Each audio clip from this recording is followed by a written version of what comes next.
Bueno, hoy tenemos sobre la mesa un material que, la verdad, nos obliga a mirar de frente una idea muy dura, casi diría incómoda de procesar. Se trata de un ensayo sobre el secuestro en Colombia, pero el análisis que propone va mucho, mucho más allá.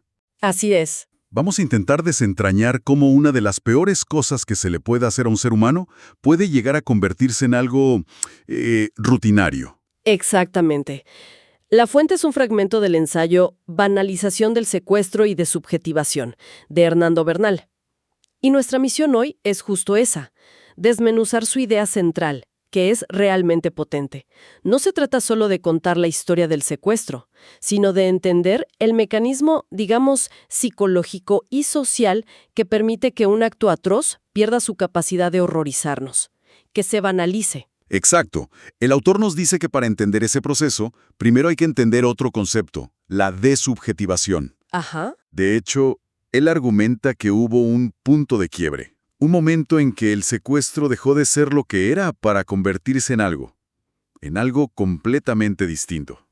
Precisamente. El texto marca un antes y un después muy claro. Por un lado estaba el secuestro que podríamos llamar clásico, ¿no? El tradicional sí. Donde se elegía una víctima muy específica. Un empresario por su fortuna, un político por su poder. Alguien con nombre y apellido. Exacto. Había un objetivo claro y una persona con nombre y apellido. Pero luego, según el autor, surge una nueva modalidad, una masiva, que lo cambia todo. Y esa nueva modalidad se conoció en Colombia con un nombre terrible, que de por sí ya suena a una normalización del horror. La pesca milagrosa. Uf, sí. Esos retenes en las carreteras donde se llevaban a cualquiera.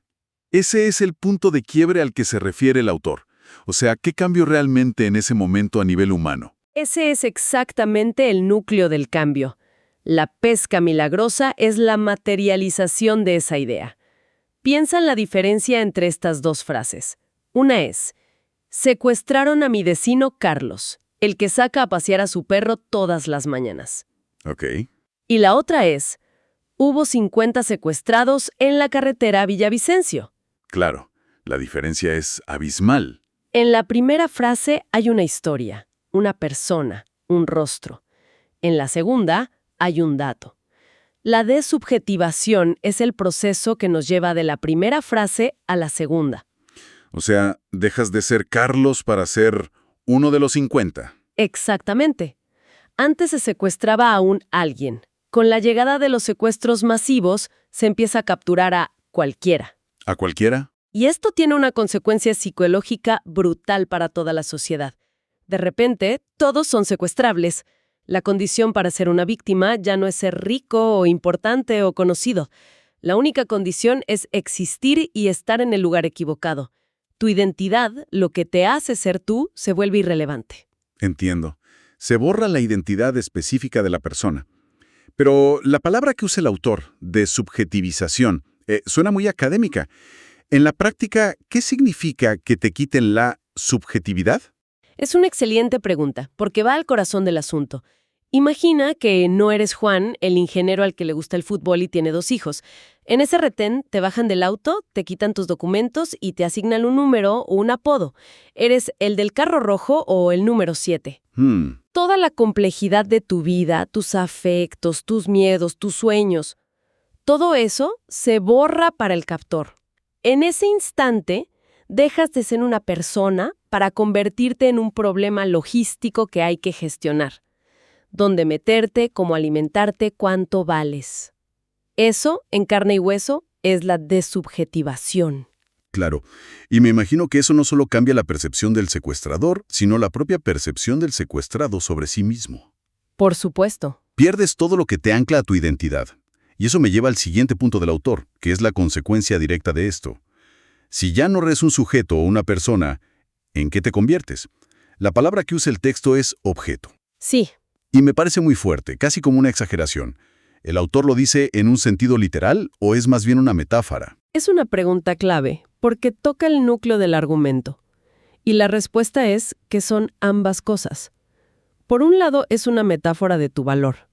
Te conviertes en una mercancía, en un objeto de intercambio cuyo valor se mide en dinero o poder. Claro. Pero en la práctica, en el día a día del cautiverio, la deshumanización se acerca mucho a lo literal.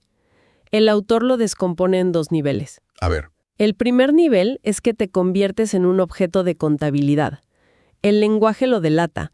Tantos secuestrados aquí, otros tantos retenidos allá, se liberó a un grupo de X personas. Te vuelves una cifra, una estadística fría que se suma y se resta en un informe. pierdes tu nombre. Y pasas a ser un número en un inventario. Y es un patrón que vemos en muchas atrocidades, ¿no? En el momento en que un grupo humano se convierte en una estadística. Totalmente. Tantos miles de refugiados, tal porcentaje de desplazados. Ya se ha dado el primer paso para despojarlo de su humanidad. El lenguaje de las cifras, aunque a veces es necesario, puede ser el primer paso hacia la indiferencia. Totalmente. La estadística nos protege del horror. Es más fácil procesar el número 100 que la imagen de 100 rostros desesperados. Cierto. Y ese es el primer nivel. El segundo nivel de la objetivación es que te conviertes, como decíamos, en un objeto de intercambio.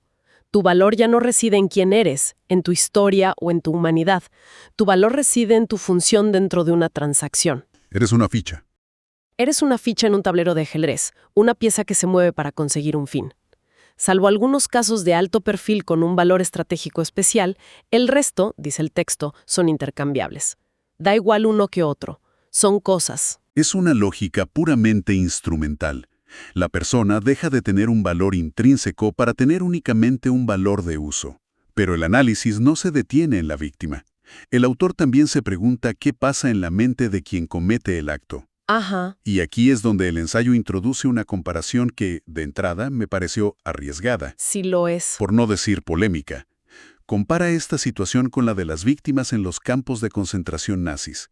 Y sé que eso puede hacer que mucha gente se eche para atrás. ¿Cómo lo justifica el autor para que no suene a una trivialización de ninguno de los 2 horrores? Es una reacción lógica, y es fundamental entender el punto exacto de la comparación para no malinterpretarla. El autor es muy cuidadoso en aclarar que la analogía no se centra en la escala del sufrimiento ni en las condiciones físicas. Ok, son contextos históricos completamente distintos. La comparación se enfoca en el proceso y en la gestión del horror. En la gestión del horror. ¿A qué se refiere con eso? Se refiere a la mentalidad burocrática del que ejecuta el crimen. El argumento de Bernal, que se apoya en ideas como las de Hannah Arendt sobre la banalidad del mal, es que la maquinaria nazi para exterminar a millones de personas funcionó como una gestión sin presencia de la subjetividad. Sin presencia de la subjetividad. Es decir, para muchos de los ejecutores, era una tarea que se realizaba sin una aparente angustia personal, sin sentimiento de culpa, sin pesadillas. Era un trabajo administrativo más, con sus horarios, sus informes y sus cuotas de eficiencia. Un procedimiento. Un procedimiento despojado de emoción y de conexión humana con la víctima. Y él ve un eco de esa misma mentalidad en los secuestradores de los plagios masivos en Colombia. Exactamente. Sostiene que para muchos de los combatientes que participaban en estos secuestros no había una implicación subjetiva profunda. Era una misión que cumplir, una orden de un superior. ¿Cierto? Las características de la víctima, si era un anciano frágil, un niño asustado, una mujer embarazada, se volvían irrelevantes. Esas cualidades que son las que definen la subjetividad y la vulnerabilidad de una persona y que normalmente nos generarían empatía O compasión. o compasión, se ignoran.